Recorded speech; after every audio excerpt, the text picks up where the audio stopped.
ఏపీలో తాజాగా జరిగిన సార్వత్రిక ఎన్నికల్లో ఘన విజయం సాధించిన కూటమి సర్కార్ ప్రభుత్వాన్ని ఏర్పాటు చేసింది. వచ్చి రాగానే సీఎం చంద్రబాబు ఇచ్చిన 5 సంతకాల హామీని నెరవేర్చారు.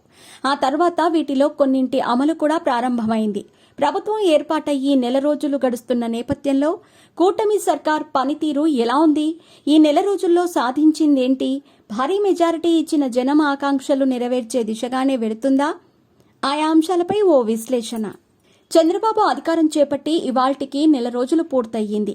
ఈ నెల రోజుల్లో ప్రభుత్వం గత ఎన్నికల్లో ఇచ్చిన హామీల అమలుపై దృష్టి సారించింది. అలాగే అమరావతి, పోలవరం వంటి కీలక ప్రాజెక్టులపై దృష్టి పెట్టింది.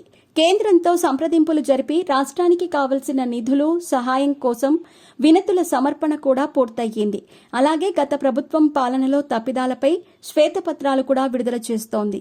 నిర్ణయాలు వేగంగా తీసుకుంటున్నా వాటి అమలులో స్పీడ్ ఏ మేరకు ఉంటుందన్న దానిపై ఇప్పుడు చర్చ జరుగుతోంది. చంద్రబాబు ఎన్నికల్లో ఇచ్చిన 5 సంతకాల హామీని ముందుగా నెరవేర్చారు.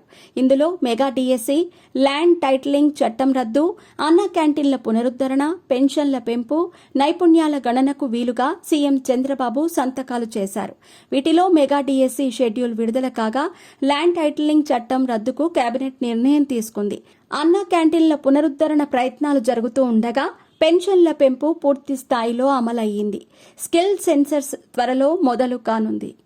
అలాగే చంద్రబాబు ఇచ్చిన సూపర్ 6 హామీల్లో పెన్షన్ల పెంపు మాత్రం అమలయ్యింది.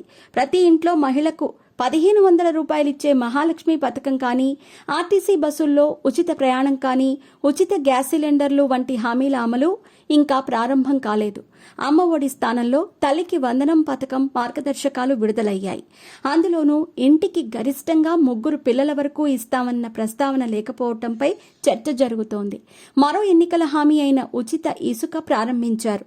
అయితే రవాణా, ఇతర ఖర్చులు ఉచిత ఇసుక పథకంపై అనుమానాలు రేకెత్తించాయి. చంద్రబాబు సహా మంత్రులు బాధ్యతలు చేపట్టగానే గత ప్రభుత్వ ముద్రను తొలగించేందుకు ప్రయత్నాలు చేస్తున్నారు.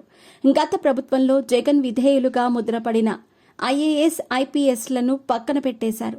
వారి స్థానంలో ప్రభుత్వానికి విధేయులుగా ఉంటారని భావించిన వారికి అవకాశాలు దక్కాయి.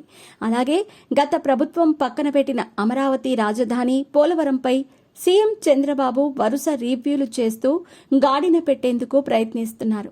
అలాగే విభజన సమస్య పరిష్కారం కోసం తెలంగాణ ముఖ్యమంత్రి రేవంత్ రెడ్డితో భేటీ నిర్వహించారు.